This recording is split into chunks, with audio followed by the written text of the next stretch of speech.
बिस्मिल्लाहिर्रहमानिर्रहीम अस्सलामुअलैकुम रहमतुल्लाह। शहबाज शरीफ को बड़ा क्लियर दो टोक और कैटेगोरिकली पैगाम दे दिया गया है कि अब आपकी कहानी ख़त्म हो गई, आपकी हुकूमत चंद दिनों की मेहमान है, अब आपने वज़ीर-ए-आज़म हाउस खाली करने की तैयारियां शुरू कर देनी है। अब हुआ क्या कि उनको ये पैगाम दिया गया और पीछे जो बैकग्राउंड के अंदर मामलात चल रहे हैं वो आपने समझने हैं। देखें, इस वक्त जो इमरान खान के साथ मामलात और मुज़ाकरात शुरू किए गए बैकडोर चैनल के ऊपर, उनके साथ जो बातचीत शुरू की गई उसमें किन किन चीज़ों के ऊपर बातचीत हो रही है। उसमें तो सबसे पहला जो मसला है, सबसे पहला जो प्रॉब्लम है वो है साइफ़र वाला।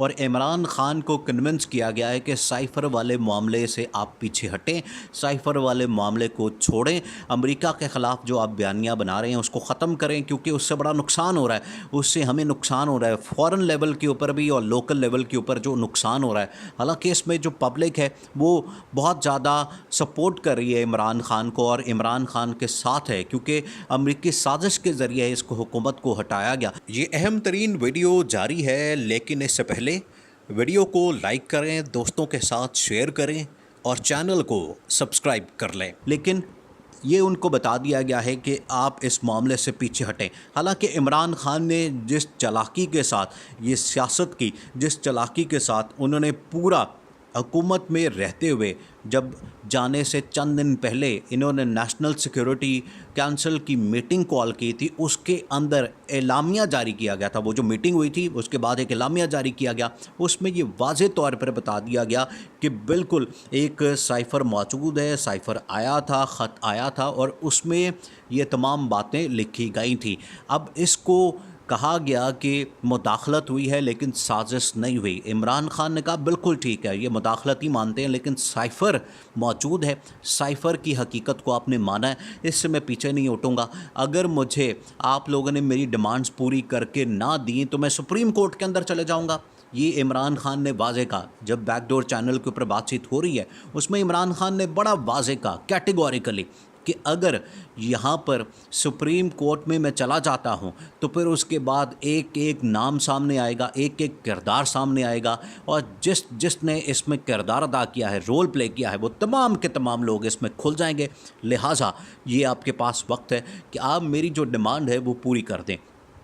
इसीलिए अब उनकी डिमांड को पूरा किया जा रहा है। और उनकी डिमांड क्या है? उन्होंने कहा है कि इमरान खान कहते हैं कि मुझे इलेक्शन चाहिए, इलेक्शन डेट अनाउंस करें। देखिए, इमरान खान पहले दिन से ये डिमांड कर रहे हैं और ये जो हुकूमत इस वक्त आई है, ये जब इमरान खान हुकूमत में थे उस वक्त ये ऑपोजिशन में रहते हुए डिमांड करते थे कि हमें इलेक्शन चाहिए। अब हुकूमत में आ गए तो अब ये इलेक्शन से मुकर गए। इमरान खान ने कहा है कि यही वो डिमांड करते थे, अब मैं ये डिमांड कर रहा हूँ तो ये उस तरफ आ नहीं रहे। इमरान खान ने कहा कि मुझे इलेक्शन चाहिए, क्योंकि ये अमरीकी हुकूमत, ये जो हुकूमत आई है ये अमरीकी साजिश के ज़रिए से आई है, इसको मैं कतन कबूल नहीं करूँगा। मैं इनके साथ नहीं बैठूँगा। मैं हर किसी से बात कर सकता हूँ लेकिन इनके साथ बात नहीं कर सकता, क्योंकि अगर मैंने इनके साथ बात कर ली, इनके साथ बैठ गया तो इसका क्या मतलब होगा? इसका मतलब ये होगा कि मैंने हुकूमत को तस्लीम कर लिया, जो कि मैं इनको नहीं करूँगा। इसी वजह से उन्होंने कहा कि बैकडोर चैनल के ऊपर आप राब्ता खोलें, वहाँ पर बातचीत करें और वहाँ से कोई रास्ता निकालने की कोशिश करते हैं। और वहाँ पर अब रास्ता निकाला जा रहा है कि साइफ़र के मामले के ऊपर इमरान खान को कहा जा रहा है कि आप पीछे हटें और उसके बदले में आपको इलेक्शन की डेट दी जाएगी, इलेक्शन की कॉल दी जाएगी और उसके बाद अबूरी सेटअप, निगरान सेटअप लाया जाएगा और उसमें कौन कौन आदमी शामिल होगा, किसको क्या मिलेगा, किसको कितनी वजारतें मिलेगी, वज़ीर-ए-आज़म कौन होगा, ये वो तमाम बातें हैं जिनके ऊपर बातचीत हो रही है और इसी मामले को लेकर आगे बढ़े हैं। और अब शहबाज शरीफ को बता दिया गया है कि अब आपने दो ऑप्शन हैं अब आपके पास, या तो आप ख़ुद रिज़ाइन कर दें, ख़ुद आप इस्तीफ़ा दे दें, या फिर आप ऐसा करें कि असम्बली को डिसॉल्व करें और घर चले जाएं। अगर आप ये दोनों बातें नहीं मानेंगे तो फिर क्या होगा? देखिए, फिर उसके बाद सूरत हाल क्या बनेगी? इमरान खान को किस तरह से हटाया गया? इमरान खान के साथ जो इत्तेहादी थे, जिनकी वोटों की वजह से हुकूमत खड़ी थी, अब ये वाली जो हुकूमत है ये भी एक दो वोटों के ऊपर खड़ी है। इसी तरह से होगा। इमरान खान के इत्तेहादियों से कहा गया, उनको हल्का सा इशारा किया गया, आंख मारी गई, वो बाहर हो गए। अब इमरान खान को इसी तरह से गिरा दिया गया।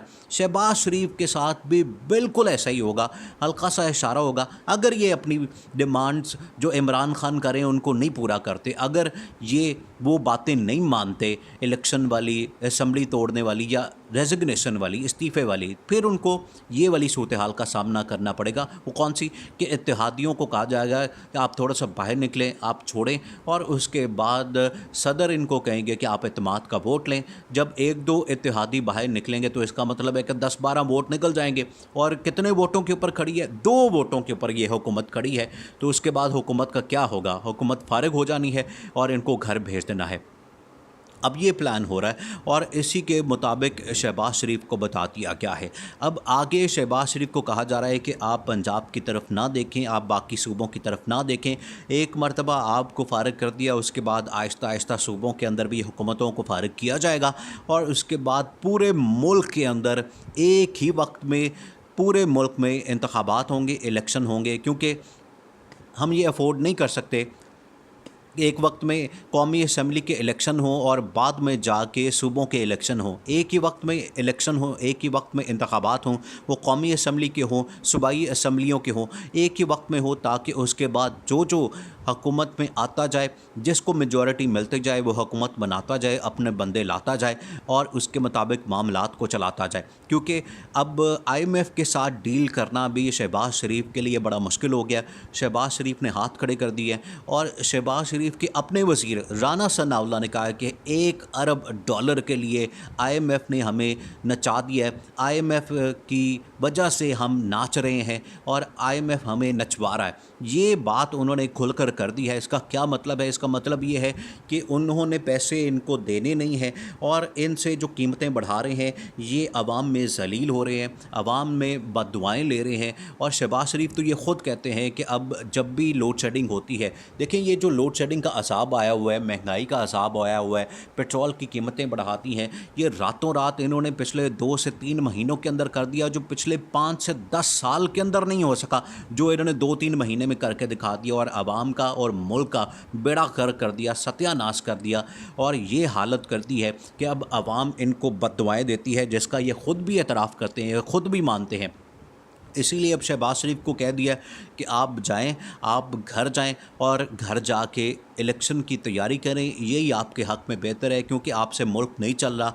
आपके बारे में जो इतना इमेज बनाया गया था कि आप बड़े तगड़े वज़ीर आला हैं, आप बड़े अच्छे वज़ीर आला हैं, आप बड़े अच्छे एडमिनिस्ट्रेटर हैं, ये सारी बातें थी, ये सारी बातें हवा में ख़त्म हो गई हैं। आप जब आके बैठे हैं तो आपकी कारकर्दगी का पोल खुल गया और पता लग गया आपकी असलियत का कि है क्या। आप कुछ भी नहीं कर सकते, ये आपके बस का काम ही नहीं, आपके बस का रोग ही नहीं। आप छोड़ें इस काम को और घर जाएं और इलेक्शन की डेट दें, अनाउंस करें और जाके इलेक्शन की तैयारी करें, यही आपके हक़ में बेहतर है। अब ये बता दिया गया है उनको और उसके बाद अब जाएंगे ये इलेक्शन अक्टूबर-नवंबर के अंदर, क्योंकि उसके बाद नवंबर के आखिरी हफ्तों में, आखिरी दिनों में, आखिरी तारीख़ों में एक बड़ी ही इम्पॉर्टेंट अपॉइंटमेंट होनी है और वो होनी है आर्मी चीफ़ की। फ़ौज भी ये चाहती है कि क्रेडिबल हुकूमत आए, ऐसी हुकूमत आए जिसके पास मॉरल अथॉरिटी हो, वही आके नए इलेक्शन के बाद जो आर्मी चीफ़ की अपॉइंटमेंट है वो ख़ुद आके करे, ना कि ये वाली हुकूमत जिसके ऊपर अब धब्बा लग गया है, दाग लग गया है और पब्लिक के अंदर इसकी कोई सपोर्ट नहीं रही, इसके पास कोई मॉरल अथॉरिटी नहीं रही, ना कोई क्रेडिबिलिटी रही है। लिहाजा इस हुकूमत को फारिग कर दिया जाए।